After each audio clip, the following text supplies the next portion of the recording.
আসসালামু আলাইকুম সবাইকে। সেনাবাহিনীতে একটা বিরল ঘটনা ঘটছে, যেটা আজকে বাংলাদেশের ইতিহাসে এই প্রথম আর কি। কেউ বলতে পারবে না যে এটা ইতিহাসের এর আগে একবারও ঘটছে। সেটা হচ্ছে যে বাংলাদেশের 4টা ব্যাটালিয়নের নাম আপনার আমাদের 4জন খলিফার নামে করা হয়েছে। যেমন একজন হচ্ছে Abu Bakkar company, Osman company, Omar company, Ali company. এই 4টা নামকরণের মানে এই 4জন খলিফার নামকরণের সময় 4টা ব্যাটালিয়নের নামকরণ করা হয়েছে। সেনাবাহিনীর ভিতরে যেমন সবাই খুশি, বাংলাদেশের মানুষও তেমন খুশি। আর শুধু খুশি না হচ্ছে আমাদের পার্শ্ববর্তী কান্ট্রি, তারা বলতেছে এইভাবে, তারা বলতেছে আমরা তো মানে এটাকে খুবই মানে কি বলবো যে মানে এটা আমাদের কাছে খুবই ভালো লাগতেছে বিষয়টা। ইভেন সেনাপ্রধান, আমি ভারতের বিষয়টা একটু পরে আসতেছি, সেনাপ্রধান ওমরা করে হজ করে আসছে, এই 25 তারিখে সম্ভবত আসছে। আসার পরে উনি যে মুখে মুখ ভর্তি ওনার ধারী। তো এটার কারণে আপনার ভারতের মানে সাউথ ব্লকের ওরা বলতেছে যে সেনাপ্রধান মানে পরিচ্ছন্ন অবস্থা থেকে অপরিচ্ছন্ন অবস্থায় ফিরে আসছে। আস্তাক ফিরুল্লাহ, আল্লাহ মাফ করুক আমাদেরকে। তো আমি এটাই বলবো যে ভাই, আপনারা আমাদের ধর্মমূল্য বুঝবেন কি? আপনারাও বলতে পারেন যে আপনাদের ধর্মের মূল্য আমরা বুঝবো কি? আপনার ধর্ম নিয়ে আপনারা থাকেন না, আপনাদের দেশ নিয়ে আপনারা থাকেন না, আপনাদের অংশ নিয়ে আপনারা থাকেন না। আমরা তো বলতেছি না যে আপনাদের কোনো কিছু আমাদের লাগবে, আমাদের পেঁয়াজও লাগবে না। এই যে ভিসা খুলে দিচ্ছেন না, যাচ্ছে যাবে যাদের প্রয়োজন। ভাই একটা মানে পার্শ্ববর্তী আপনার একটা কান্ট্রি আমাদের, আপনাদের আমাদের যেমন প্রয়োজন আছে তেমনি আপনাদের প্রয়োজন আমাদের আছে। আমরা যতটা না খুশি হয়েছি, আপনাদের কলকাতার মানুষ তার চেয়ে লাখো গুণে খুশি হয়েছে। গিয়ে খবর নিয়ে দেখেন। শুধু শুধু ফ্লাটারি করে তো লাভ নাই এখানে। আমাদের সেনাপ্রধান কিভাবে থাকবে। আরেকটা ঘটনা বলি, আজকে থেকে কিছুদিন আগে, 1-1.5 মাস আগে বা 2 মাস আগে মানে বিজিবি এবং বিএসএফ মানে এপারে ওপারে থেকে তাদের স্লোগান এবং আমাদের স্লোগান তারা দেয়। এর মাঝখানে ওরা জনগণ, উৎসুক জনতা যারা ছিল, তারা বলে ফেলছে যে কি যে জয় মাতা, মানে জয় হোক, এরকম কিছু একটা আর কি। মানে ওদের ভাষা তো ভাই আমরা বলতেও পারি না এগুলা, কারণ আমরা এগুলো মুখস্থ করি না জীবনেও। তো আমার দেশের লোক যারা বলছে, আমাদের দেশের উৎসুক জনতা বলছে নারায়ণ তাকবীর আল্লাহু আকবার। বুঝছেন? এইটা আমি বলতে পারলাম আপনাকে। তো আপনাদের বা দেশের ভাষা কি সেটা আমার জানারও দরকার না, আমার জানতে ইচ্ছাও করে না। তারপরে আপনারা আমাদের বন্ধু কান্ট্রি, আপনারা এই যে এদিকে ভারতের দালালগুলা কি বলতেছে জানেন? যারা এতদিন ভিসা দেয় নাই, হ্যাঁ, তারা বলতেছে যে 1.5 লাখ ভিসা জমা পড়ছে এখন এই যে 1 সপ্তাহের মধ্যে, বা এই যে 4-5 দিনের মধ্যে। তো দালালগুলা বলতেছে, বা ইন্ডিয়া না দিল্লি না ভারত ভারত বলো, 1.5 লাখ তো জমা পড়ছে। এখানে 1,40,000ই হচ্ছে আওয়ামী লীগের নেতা কর্মী, তারা যাচ্ছে। আর 10,000 হয়তো চিকিৎসা বা আদার্স ব্যবসায়িক আনুষঙ্গিক সবকিছুর জন্য যাচ্ছে।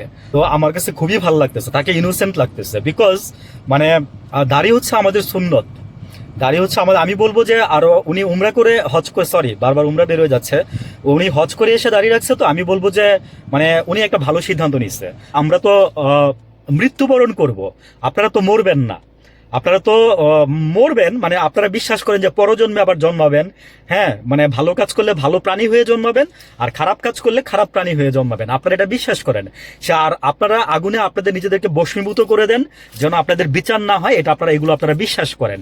তা আমরা তো আপনাদের মতো না। আমরা মনে করি যে আমাদের ভালো মন্দ দুইটা কাজেরই বিচার হবে। আমরা কালেমা, নামাজ, জাকাত, হজ, রোজা, এই জিনিসগুলো আমাদের ধর্মে আছে। আমাদের এই যে ইসলামের 5টা মূল স্তম্ভ, এর মধ্যে আমাদের সেনাপ্রধান উনি হজে গেছে, উনি একটা ফরজ কাজ করে আসছে। এখানে নিয়ে আলোচনা বা সমালোচনা করার আপনাদের কিচ্ছু নাই। আপনারা তো উদ্বিগ্ন কেন আমাদেরকে নিয়ে? উদ্বিগ্ন কেন সেটা জাস্ট আমি মানে বুঝি না, যে আপনারা এত উদ্বিগ্ন কেন? আমরা যা ইচ্ছা করব আমাদের দেশের মধ্যে, আমাদের সীমানার মধ্যে আমরা যা ইচ্ছা করব, আমাদের সেনাপ্রধান যা ইচ্ছা করবে। আমাদের সেনাপ্রধান লাগলে মাথায় টুপিও পড়বে। সমস্যা হচ্ছে আপনাদের, আপনাদের সমস্যা থাকার কথাও না। কিন্তু সমস্যা হচ্ছে আপনাদের এক জায়গায় আছে, সেটা আমরা খুব ভালো করেই জানি।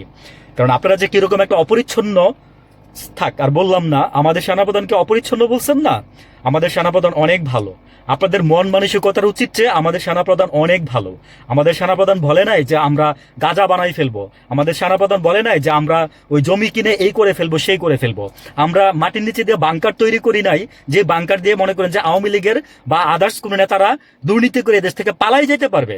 বুঝছেন? তো আমাদের সেনাপ্রধান যা করছে, আমি আমাদের সেনাপ্রধানকে সেলুট দেই। বিকজ আমিও ওই ফ্যামিলির একজন, I am so proud of him. আর হচ্ছে আমাদের সেনাপ্রধান হ্যাঁ, ভালো মন্দ দোষে গুণে মানুষ, উনি কিছু ভালো কাজ ওনার মানে আছে, খারাপ কাজও আছে। তবে উনি হচ্ছে হাসিনার আত্মীয় বলে মানে ঘোরায়া পেঁচায় আত্মীয় আর কি, একদম সরাসরি যে ব্লাডের কেউ সেটা কিন্তু না। আমার কথা হচ্ছে যে উনি যদি হাসিনার আত্মীয় হয়, উনি দেশের জন্য হয়তোবা উনি রিয়েলাইজ করছে, এবং সেনাবাহিনীর ভিতরে উনি যেহেতু বাহিনীতে আছে, উনি 29 সালে রিজাইন করবে, উনি যেহেতু বাহিনীতে আছে, ওনাকে অবশ্যই উনি একটা বাহিনীটা একটা প্রতিষ্ঠান, এই প্রতিষ্ঠানের দায়িত্ব ওনার হাতে এবং সকলের দায়িত্ব ওনার হাতে। এবং আজকে পর্যন্ত আমি গুটি কয়েক মানে 20% কাজ ওনার খারাপ বলবো আমি, আর বাকি 80% কাজই উনি আমাদের দেশের জন্য ভালো কিছু করছে আজকে এই যে 5ই আগস্টের পর থেকে, বা 5ই আগস্টের কিছুদিন আগে থেকে। এবং বলতে পারেন যে উনি করতেও বাধ্য হয়েছে, বিকজ আমাদের যে মানে সেনাবাহিনীর যে বাইরে আছে, তারা আমাদের জাস্ট এই জিনিসগুলোকে এস্টাবলিশ করার জন্য সহায়ক হিসাবে কাজ করছে, এবং বাংলাদেশের মানুষের আশার দিকে উনি খেয়াল দিচ্ছে। আমাদের এই সেনাপ্রধান আমাদের এই দেশের স্বার্থে 29 সাল পর্যন্ত আরো অনেক কিছু করবে, আরো অনেক ভালো কিছু করবে।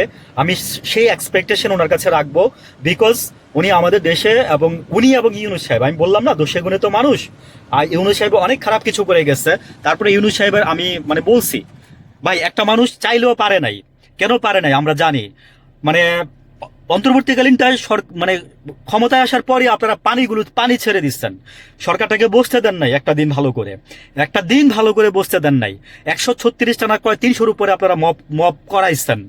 হ্যাঁ, তারপরে আপনারা মানে এখন সেনাপ্রধান উমরা করে এসে, আর হজ করে এসে এখন উনি দাঁড়িয়ে রাখছে, সেটা অপরিচ্ছন্ন সেনাপ্রধান হয়ে গেছে। হ্যাঁ, পরিচ্ছন্ন থেকে অপরিচ্ছন্ন সেনাপ্রধান হয়ে গেছে। এবং সেনাপ্রধানের মধ্যে মানে সেনাবাহিনীর মধ্যে ইসলামিক মানে ভাব গাম্ভীর্য ফুটে উঠছে। আপনারা এইভাবে কথাগুলো বলতেছেন, মানে শেম, জাস্ট শেম। আমরা আপনাদের সেনাবাহিনীকে নিয়ে কিছু বলি, এত মাথা মানে আপনাদের এই যে সেনাবাহিনীর কি একজন মানে শ্রী কি যেন যে বলছিল যে গাজা বানাই দিবে, লোকটার নাম আমার এখন মনে নাই। তো উনি বলতেছিল যে তাদের দেশের সেনাবাহিনী মানে এক্সিলেন্ট মানে অফিসার, তারা আসলে এক্সিলেন্ট অফিসার আমাদের দেশে, বিকজ এই পর্যন্ত 36 বার আপনাদের পুশিন ঠাকাই দিচ্ছে। এই পর্যন্ত 36 বার আপনাদের পুশিন ঠাকাই দিচ্ছে। তো আর আরেকজন সেনাপ্রধানে আর একজন কমান্ডার বলছিল না যে আপনাদের কাউকে লাগবে না, লাগলে আমরা ডাক দিব আপনাদেরকে, আমরা একাই যথেষ্ট। আমরা জানি তো ওই যে বড়াইবাড়ির ঘটনা, হ্যাঁ পিলখানার ঘটনা, এগুলো আমরা সবই জানি। তো এখন কথা হচ্ছে কি জানেন, যে ওই যে আমাদের যতদিন পর্যন্ত আমরা আল্লাহর হেফাজতে আছি, আমরা যতদিন পর্যন্ত আল্লাহর হেফাজতে থাকবো, ততদিন পর্যন্ত আপনারা আমাদের কিছুই করতে পারবেন না। আমরা মৃত্যুকে ভয় পাই, আমাদের দাফন করা হবে মাটির নিচে, আর আপনাদের হবে পুরানো। ডিফারেন্সটা তো বুঝছেন, আপনার মতের সাথে আমার মত কোনোদিন মিলবে না। তারপরও আপনি আমার ভাই, আমার ইসলাম আমাকে এই শিক্ষা দিচ্ছে। তারপরও আপনি আমার বোন, ইসলাম এই শিক্ষা আমাদেরকে দিচ্ছে।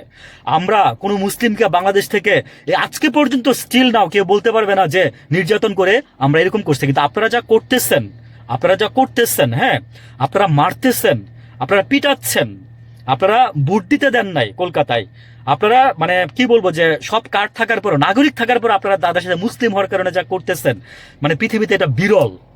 স্বীকার করবেন কথাগুলো, কারণ অস্বীকার করার কোনো ওয়ে নাই। যা ঘটলো তাই বললাম আর কি। আমি বলবো যে এই 29 সাল পর্যন্ত আমাদের সেনাপ্রধান আরো অনেক বিরল সিদ্ধান্ত নিবে। 4 জন খলিফার নামে নামকরণ করছে, তারপরে হচ্ছে সেনাপ্রধান এই যে সেনাবাহিনীতে জব করা অবস্থায় দাঁড়িয়ে রেখে দিচ্ছে। হ্যাঁ, মানে খুব চুলকানি না আপনাদের? আমাদের তো অনেক ভাল লাগতেছে ভাই, আমরা তো একটা স্বাধীন ভাব পাইতেছি। দখল করে নিবেন রংপুর, দখল করে নিবেন অমুক জায়গা, তমুক জায়গা কিনে নিবেন, আর নাইলে মনে করেন যে আপনার কি যেন বলে অস্ত্র দিয়ে নিবেন, আর নাইলে জোর করে নিবেন। ওই দিন বাগে খাইছে, পারলে তো এতদিন করেই ফেলতেন। আর আপনাদের আমরা মনে করেন যে ধুয়ে দিয়ে পানি খাবো আর কি, আপনাদের সবকিছু ধুয়ে দিয়ে আমরা পানি খাবো আর কি। এইসব বক্তব্য দিয়েন না, এইসব বক্তব্য দিয়ে মিডিয়া গরম হয়, হ্যাঁ, মানুষের মগজ তোলাই হয় না, বুঝছেন? এই তরুণ প্রজন্ম আমরা যারা আছি, আমি বললাম তো যে আমাদের কোনো কিছুর অভাব নেই আল্লাহ রহমতে। আমাদের আল্লাহ আলো বাতাস পানি সবকিছু দিচ্ছে, শুধু আমরা আপনাদের কারণে শুধু আমরা পিছায় আছি। আমি এইটাই রিয়েলাইজ করলাম এতদিনে, যে আপনাদের কারণেই আমরা পিছায় আছি। ভিসা দিচ্ছেন না, খুলছেন না, কি হয়েছে? মানুষ খুশি মনে করছেন? 1.5 লাখ মানুষ যাইতেছে, এর মধ্যে 1,40,00,000 কি হয়েছে আওয়ামী লীগ, যারা নাকি এতদিন যাইতে পারে নাই। এখন তারা মনে করে যে চাচা আপন প্রাণ বাঁচা বলে মনে করেন যে দৌড়াচ্ছে, বুঝতে পারছেন? আর 10,000 এতদিন যে জমানো ছিল, এই যে যাদের প্রয়োজনীয় কাজ ছিল বা চিকিৎসার জন্য থেমেছিল, ওইগুলো মানে থেমে থাওয়া কাজগুলোর জন্য তারা এই 10,000 বাকি 10,000 যাবে যাবে না তা না। ওই যে বললাম আমরা আপনাদের লাগবে, আপনাদেরও আমাদেরকে লাগবে। হ্যাঁ, মানে হিসাব একদম বরাবর। পারলে তো তিনি কইরেই ফেলাইতেন, নিচ্ছেন না? সিকিম নিচ্ছেন, হায়দ্রাবাদ নিচ্ছেন, আরো অনেক জায়গায় নিচ্ছেন না, বাংলাদেশও পারলে নিয়েই যাইতেন, চাইছিলেনও। যুদ্ধের পরপরই একবার চাইছিলেন, কিন্তু এই যে ক্রেডিট দিলাম আমি মুজিবুর রহমানকে, মুজিবুর রহমান সোলজার উঠাই নিতে বলছিল ইন্দিরা গান্ধীকে, বুঝছেন? ভালো কাজ ওনার যে নাই তা না, মাওলানা ভাসানীর ভালো কাজ আছে, মুজিবুর রহমানের ভালো কাজ আছে, জিয়া রহমানের ভালো কাজ আছে। আমরা ভালো কাজগুলোকে স্বীকৃতি দিব, খারাপ কাজগুলোর জন্য আমরা ধিক্কার জানাবো। জিয়া রহমানকে তো মারছে কারা? হাসিনা আসার 15 দিন পরে জিয়া রহমান মারা গেছে। এটা তো কাকতালীয় ছিল না? কাকতালীয় ছিল না। অনেকে তো সরাসরি আপনাদের দিকে ইঙ্গিত করে বলেছে, আপনারাই মেরে ফেলছেন। মানে ডিপ স্টেট, তাই না? ডিপ স্টেট একা একটা দেশ মিলে হয় না। ডিপ স্টেট, ডিপ স্টেট আমরা মূল ধরে নেই আমেরিকাকে, আমেরিকার লোকজনকে। তার মধ্যে আরো বেশ কিছু কান্ট্রি আছে জিও পলিটিক্সের, এটা আমরা জানি। কিন্তু আমাদের সেনাপ্রধান দাঁড়িয়ে রাখছে, ওনাকে খুবই স্মার্ট লাগতেছে। আমাদের সেনাপ্রধান 5 ওয়াক্ত নামাজ পড়ে। উনি মানে ওনার যখন দরবার হলে যখন উনি যখন কোনো কিছু সবাইকে ডাকে, তখন উনি আল্লাহর কালাম সূরা দিয়ে শুরু করে। উনি ওনার মধ্যে ধার্মিকতা আছে, ওনার মধ্যে ধর্মের মনোভাব আছে, আমি দেখছি সেটা। উনি আল্লাহকে ভয় পায়, আপনাদের মতো না, আপনাদের মতো ফেরাউন না উনি। ভয়েস রেকর্ড শুনি, তারপরে আমি কথা বলতেছি। যে হযরত আবু বকর কোম্পানি, হযরত উসমান কোম্পানি, হযরত উমর কোম্পানি, হযরত আলী কোম্পানি কিসের লক্ষণ? ভালো লক্ষণ। এই যে এখন আমি বলতেছি যে ভালো লক্ষণ, শুভ লক্ষণ। কেন জানেন? কারণ আমরা একবার মারা যাব, আমরা এই দুনিয়াতে সারা জীবন বাঁচবো না। এবং ওনার মধ্যে ওই ভোটটুকু আসছে, কারণ বয়স হইতেছে তো ভাই, বয়স হচ্ছে তো। এবং উনি আগে থেকে উনি একটু ধার্মিক। উনি তো হাসিনার তেমন আত্মীয় না, উনি হচ্ছে হাসিনার খালাতো বোনের জামাই না ফুফাতো বোনের জামাই। উনি হচ্ছে হাসিনার খালাতো বোনের জামাই। তাহলে আমার কথা হচ্ছে যে উনি ব্লাড রিলেটেড কোনো রিলেটিভ না। যেমন ওই যে হাসিনার যে আত্মীয় স্বজন যারা আছে আর কি, তাদের মতো। দেশের জন্য ওনার মধ্যে দেশপ্রেম আছে, ওনার মধ্যে অনেক দেশপ্রেম আছে। উনি সবকিছু একটা ব্যালেন্সের মধ্যে রাখতে চাইছে। আমাদের এই বাংলাদেশটার জন্য মানে কাদের বলছিল না যে 10 লাখ লোক মারা যাবে? এই সেনাপ্রধানের কারণে আজকে এই 10 লাখ লোক মারা যায় নাই। একদম মানে গোপন একটা কথা বলে দিয়ে গেলাম আজকে। এর মধ্যে আওয়ামী লীগ আপনারাই থাকতেন 5 লাখ। হ্যাঁ, 10 লাখ না হইলে যদি 5 লাখও যদি ধরলাম, মানে এটা একটা কথার কথা ছিল তো, 1 লাখও যদি মরতেন না, মারতো না সেনাপ্রধানের কারণে 80, আর 20,000 আপনারা এমনি এমনি মরতেন। তারপরে যারে তো প্লেনে উঠাই দিয়ে দিচ্ছে, মনে করেন যে সে তো অনেক সৌভাগ্যবান, সৌভাগ্যবতী, সরি। তো এই সেনাপ্রধানের জন্যই কিন্তু পরে তো এই সেনাপ্রধানকে আপনারা মির্জাফরও ডাকছেন ভারত থেকে। আমার একটা জিনিস খুব অবাক লাগছে, এই যে ইন্টেরিয়াম গভর্নমেন্ট থাকতে বলতেছিল যে এমন বোম ফেলবো না গাজা বানাই দিব। হ্যাঁ, সে সেনাবাহিনীরই একজন, সে আমাদেরকে বলতেছে যে এই যে বাংলাদেশের সেনাবাহিনী তারা তো আমাদেরই ভাই, মাঝখানে একটা কাঁটাতার দিয়ে রাখছি শুধু, তাদের রক্ত আমাদের শরীরে বইতেছে। মানে হাউ ফানি, মানে কৌতুক করলেন ভাই। আপনাদের হচ্ছে হিন্দু রক্ত আর আমাদের হচ্ছে মুসলিম রক্ত। আপনি বুঝাইতে চাইছেন আপনি সেনাবাহিনীর তেল দিতে চাচ্ছেন এখানে আমাদের সেনাবাহিনীকে। আপনি তেলায়া বলতে আসছেন যে এই সেনাবাহিনী তো আমাদেরই সেনাবাহিনীর একটা অংশ। মানে আপনি বুঝাইছেন আগে ছিলাম একসাথে, মাঝখানে এখন কাটাতার আছে, রক্ত তো একই। না ভাই, আপনি ভুল, আপনি ভূগোল বুঝাইতেছেন আমাদেরকে। ভালো থাকবেন সবাই, আসসালাম।